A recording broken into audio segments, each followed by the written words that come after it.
Hello everyone, in this video I'm going to walk you through a full color service from prep to finish, focusing on soft, lived-in dimension. You'll also see some cutting techniques as well, product choices, placement, tone strategy, and how I approach each step. Enjoy! Bottom to cover your gray. Yes. And then something at the top. Now for your gray, did you want like kind of your natural hair color? Like the medium brown? Okay, nice. Okay. And on the ashy blonde part, what did you kind of have in mind? I know you wanted me to. Yeah, I really didn't have anything in mind. Like, it can stay in the same family or it can change families. It doesn't really matter, but just something nice. Thank you so much, K18, for sending me these products. To start, I'll be using the Repair Hair Mist and the Repair Hair Mask. Starting out misting the hair with water. Going in, spraying the hair mist, K18. Now I'm doing a soft blow dry to prep the hair for a pre-cut and also to color her new growth. Now that the hair is nice and manageable, I'm going in with some light scissor-over-comb work, starting around the ear. I'm alternating from left to right, just lightly refining the shape and shaping the perimeter. I'm choosing not to use clippers here because I want to maintain a softer finish and she didn't want too much length taken off. As I work upward, I'm slightly elevating my comb to control the length and maintain the softness. I'm following my guide underneath, letting the natural flow of the comb determine how much I cut. It's all about using the shape that's already there and working gradually up from your guide. When cutting around the ear, it's crucial to hold the ear firmly to maintain control and precision. This gives you more stability as you work that tight area. Here I'm sectioning based on the natural shape of the head to help the cut flow seamlessly. On this side, I'm leaving about an inch and a half to 2 inches of length, so it's not as short on the other side. That's why I'm not using scissor over comb method. Instead, I'm pulling the hair straight out and cutting directly out toward me to maintain the softness. I'm working in about 3 sections, using the first section as my guide and bringing each new section halfway somewhat back to the previous one. This helps me preserve the length as I move upward. I'm holding the ear securely to control the softly trimming around it. As you notice, of course, not as short as the other side. After completing the initial 3 shorter sections, I'm continuing with the same technique, pulling the hair straight out, but now I'm entering the longer, heavy area through the middle section. This is where I start to build more fullness and weight. I'm sectioning according to the shape of the head and over-directing the hair toward me to preserve length and also create softness through the crown. This guide shifts here, so I'm using the previous section as my reference while adjusting for more length. I'm continuing this technique, sectioning based on the shape of the head and over-directing each piece toward me through the rest of the middle section. This helps me maintain the softness and the consistent length throughout the haircut. Lord, don't judge my heavy-handed moment. Now that I've reached the opposite side, after over-directing everything to the right, I'm starting on the left using the same technique. This time, instead of pulling the hair straight out, I'm directing it downward and back toward the guide to ensure everything stays balanced and even on this side. Oh, we have a little friend making a cameo appearance. So cute. Now I'm moving into the crown and top sections of the head, working in horizontal sections across the shape of the head. This is called cross-checking because I went into the head one way, coming in, now I'm going into it another. I'm using it here to check my guide, maintain balance, and clean up any uneven areas as I go. Blowing the excess hair off as I prepare for the color. All right, I'm gonna just show you how to mix up color just for more accurate formulation. Right now I'm going in with ounces once I add my bowl, and I like a lot of From products, like their brushes and everything like that. So I cleared it because it weighed the bowl. I'm gonna actually start putting my Color Touch developer in. This is the Demi developer that I'm gonna use today. And I'm gonna go to 3 ounces.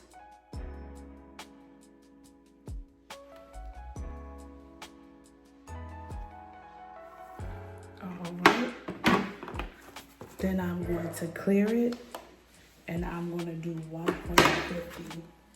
But I'm going to use 1 N and 5/0 to make a medium brown.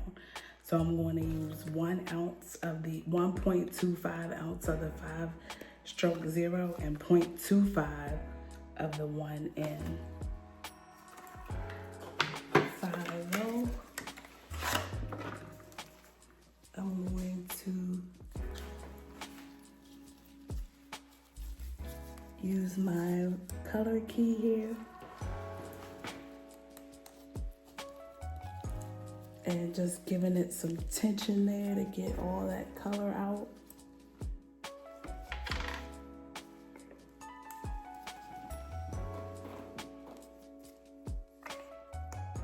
And I'll go 1.25.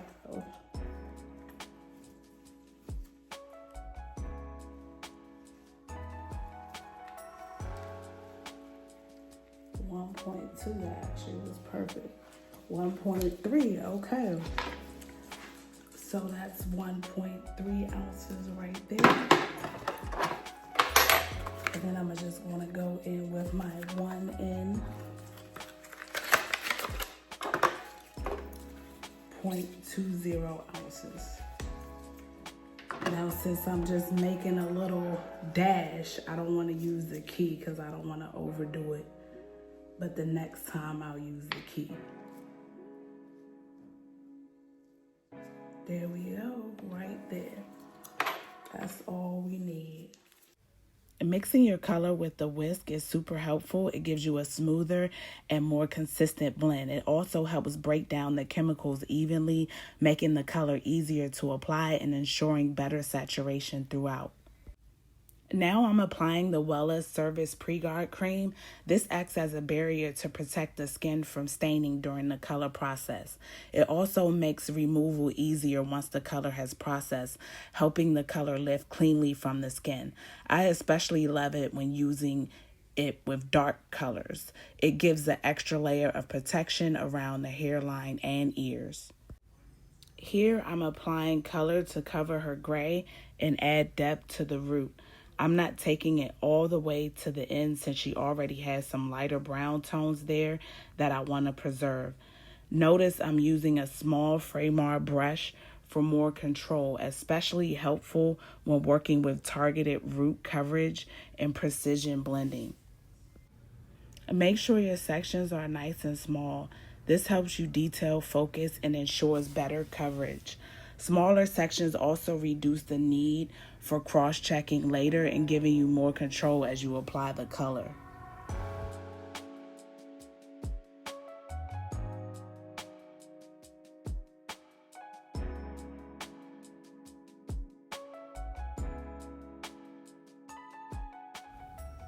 When you hold your section with the opposite hand, opposite from the one applying color, it gives you more control and allows you to move through the process more efficiently.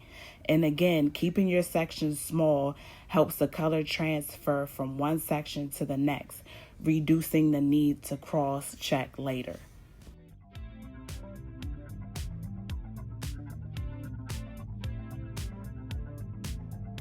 When removing color from the hairline, even with the pre-guard in place, I like to use a bit of color itself to help lift any excess staining. Color removes color, so it's a gentle and effective way to clean around the hairline. Here I'm rinsing the color with cool water to help lock in the color and seal the cuticle. I'm also keeping the water pressure high to quickly remove the darker color and avoid it transferring onto the lighter blonde areas. I'm going in with the K18 Damage Shield shampoo and shampooing twice to ensure the dark color is thoroughly rinsed from the hair. This helps prevent any residual pigment from settling where it shouldn't and leaves the hair clean and prepped for the conditioning.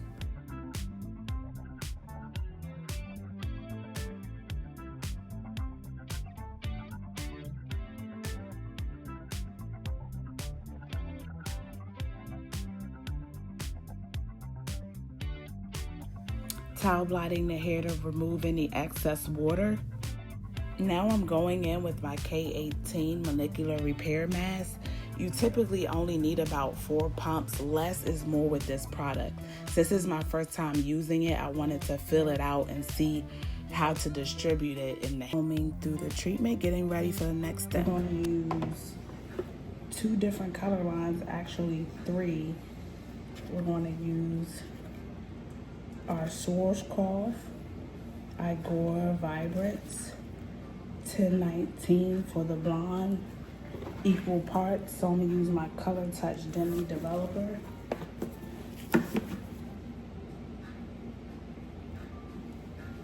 I'll probably go to 2 ounces. Yep, 2 ounces, and then we don't have to clear it. We can just go straight to 4 ounces.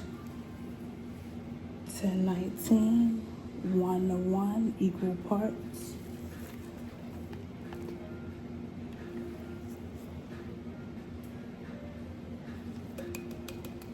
I actually didn't have enough. As you see, I ran out, but I made it work. Just need a little bit more elbow grease, grease. Not quite equal, but that's okay.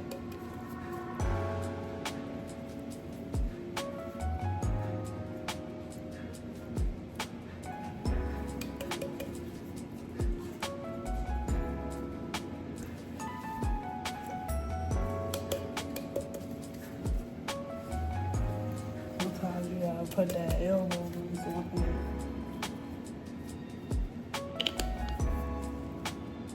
Adding a little pop of lavender macaron. I like the Matrix font colors because they're nice and pigmented. This lavender turned out a bit deeper than I anticipated. So what I'm gonna do is go in with the K18 Damage Shield Conditioner to pastelize it and soften the shade. This helps create a lighter, more wearable finish without compromising the tone. I have no clue what happened to my voice right there. I'm starting by applying the custom lavender shade first, allowing it to sit a little longer since I know the blonde will take quickly. Because of the pastelized formula, I want to give it extra time to process for a more noticeable result. I also comb the color through to ensure an even, consistent application.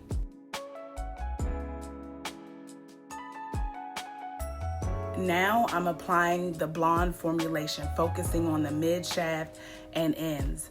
There's no need to apply it to the scalp since we already touched up her gray area.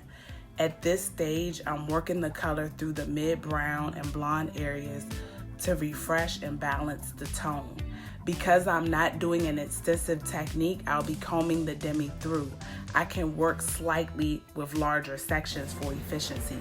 I typically avoid combing through when applying at the roots, but when applying to the ends, this method helps with even saturation and softness. After the comb through, the color will process for about 20 to 30 minutes using her natural body heat.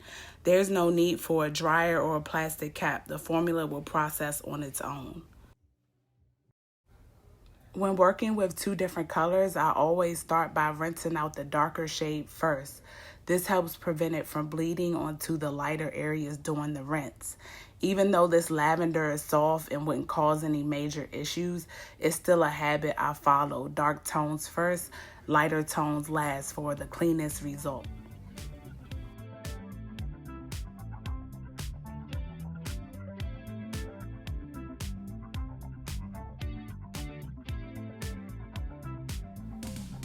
After rinsing, I'm doing a light shampoo with the same K18 shampoo just to mainly prevent any bleeding between tones. I'm not scrubbing the scalp, just gently cleansing the base. with a soft touch to keep the color intact.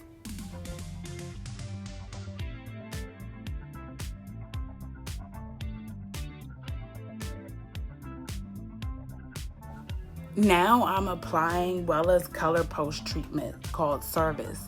I use this after each color service. It helps seals the cuticle, lock in the color, and prevent the color from fading.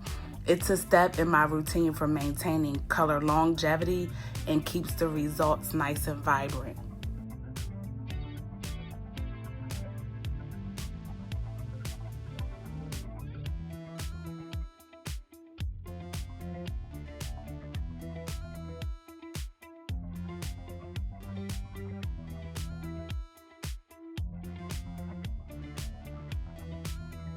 Somebody said, hey, now that you got your new color, I'm ready to play. I'm ready to play. What's up? What's up?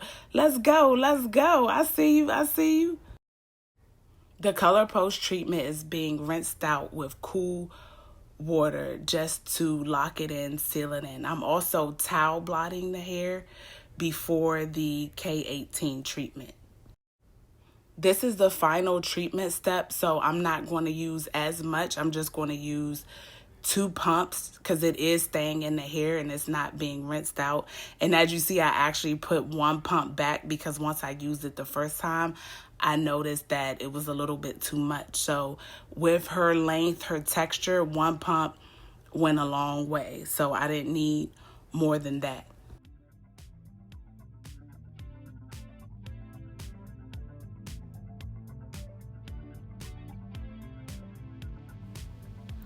Now it's to the molding time.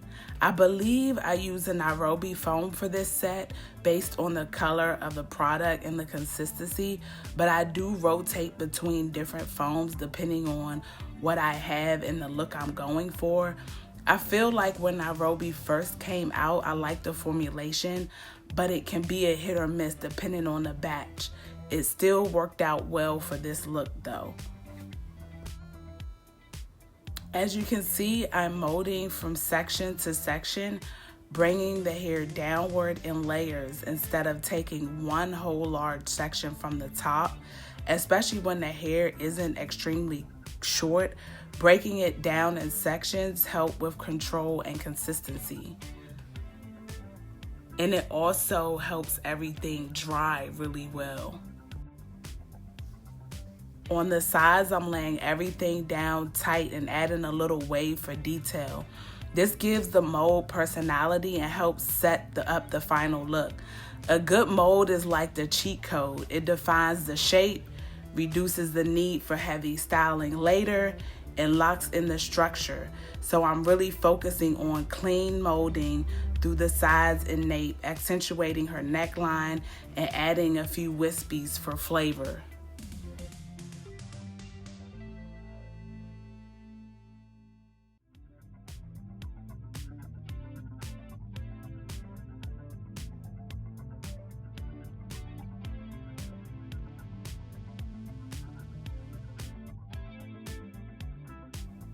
Think of molding like placing different C shapes in different directions.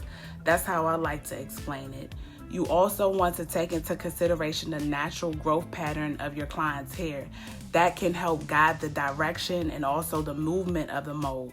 It's really about reading the hair, working with it, not against it, and layering those C shapes to create flow and definition. I'm placing the molding strips on the hair.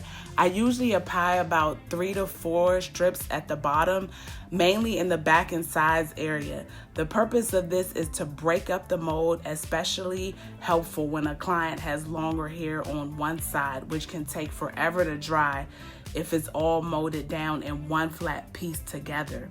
After laying the strips down, I comb the longer sections over, either to the left, either to the right, or forward, depending on how the client wants to wear their hair. This technique helps the hair dry faster, gives you more control when it's time to style, since it's not all molded to one solid mass.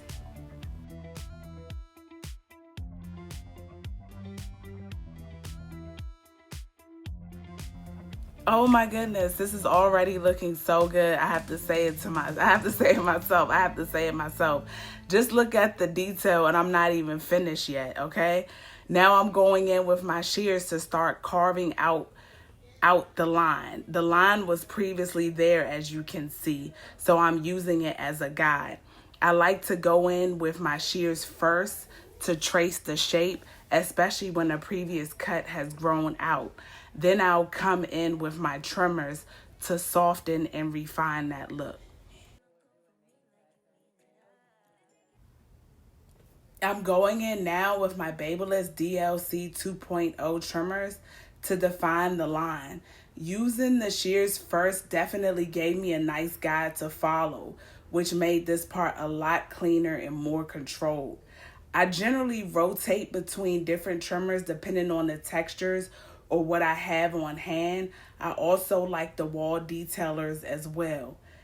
With her texture, I didn't need anything too aggressive, but if you want an even more sharper finish, you can always go in with the razor to add way more detail.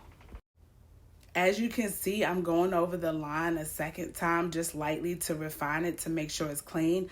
I'm also giving her sideburns a little love too, cross-checking everything to keep the shape consistent. I'm leaving it as is because I like the softer, more natural finish look.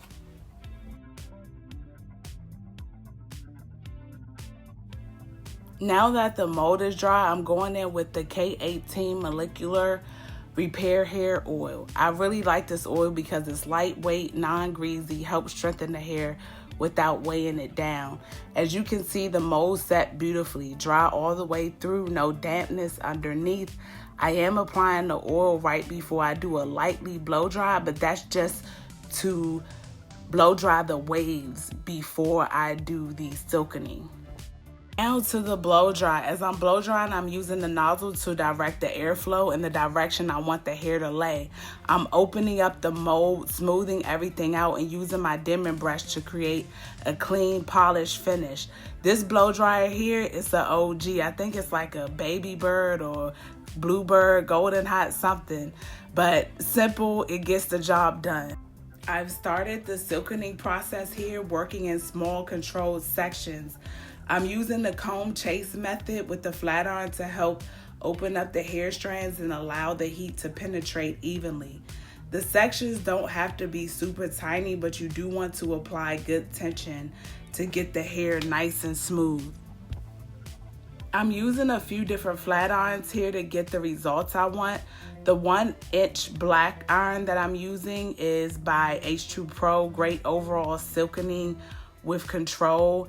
In the nape area, I'm using a smaller mini iron that's by GlamPalm, which is perfect for getting those tighter sections and precisions. The red plated one, that's in between the smaller one and the 1-inch. I believe that's a 1/2 inch, and that's also by H2 Pro as well.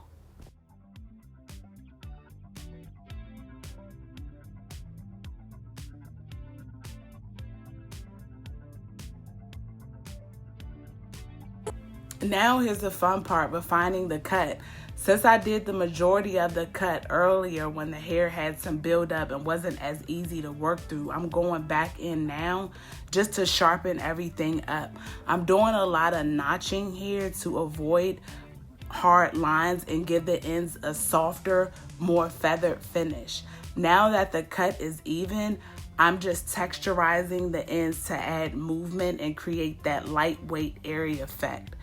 You can also use some texturizing shears as well. I didn't have any on hand, so I just used that technique.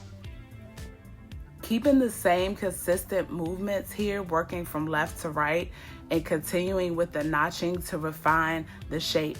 I'm also cleaning up anything I may have missed during the initial cut and adding more definition now that the hair is smooth and fully visible.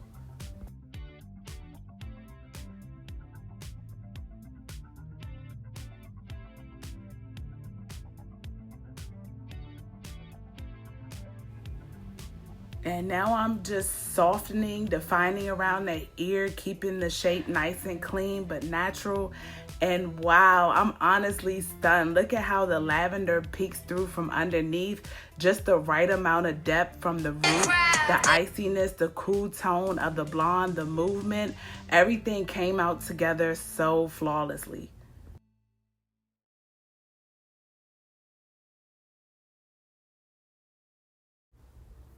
I'm going in with some light curling, but to be honest, once you've laid a strong foundation, it's really about the techniques. Products matter, but they're more like fuel. They'll help enhance the process, not carry it. At the end of the day, it's your hands, your skill, your attention to detail that truly bring the style to life. That's why your technique has to be sharp. It's the foundation for everything that follows. I'm just going in and giving it a nice soft bump, just enough to add some movement to the shape. You'll see at the end we felt like it needed a little bit more curl. She thought it was too loose, so I added a bit more curl afterwards. But honestly, I liked it straight. It had this funky, edgy vibe that really worked with the cut. Like, I would probably do less bump than this just to give it something, but I would go for the straight if it was me. I don't think I mentioned this flat iron earlier, but it's a brand called Cure. I honestly have so many irons from so many brands, and at this point, I can make just about anything work, even a dollar store flat iron if I had to. That just goes to say it all really comes down to technique more than a tool. Yes, the tool definitely matters. Trust me, it definitely matters. But your technique, boy, your technique is so fundamental. Here we are at the finish line. I'm adding a tighter curl and just a soft bump on the shorter side using my 1/2-inch flat iron. Look how edgy and soft this finish is. It really doesn't need much at all. The cut literally speaks for itself. The technique holds and the hair is healthy and shiny. The K18 products definitely came through for the come through.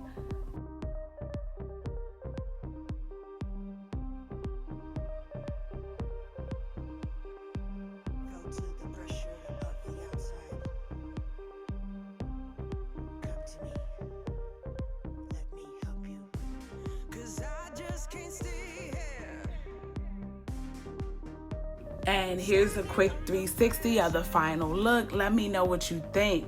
Thank you so much for watching. I truly appreciate you taking the time to learn and grow with me. My goal is to always share my knowledge and experience with other stylists, and I'm glad I got to walk you through this class today.